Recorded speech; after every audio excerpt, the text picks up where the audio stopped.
कोई साइकिल ते टुक्कर कट्ठे करना ते घर दे बड़े हालात ने खराब।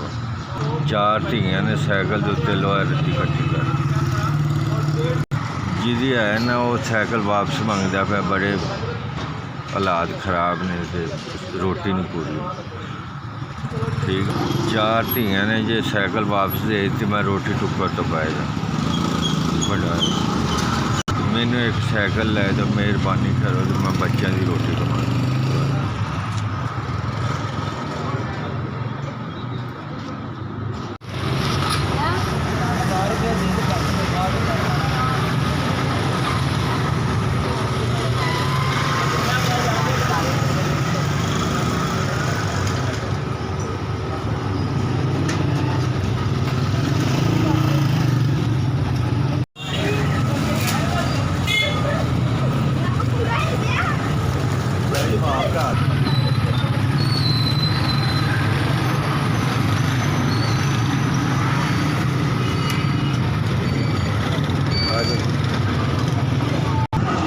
सलामकुम।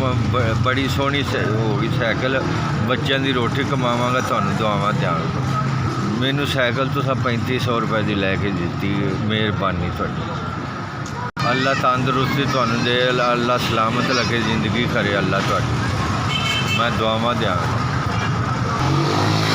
साइकिल लै जी मेहरबानी तुहाडी। जवान धियां ने मेरे को नहीं सी लई जानी तो रोजी का मसला बन। मेहरबानी तुहाडी।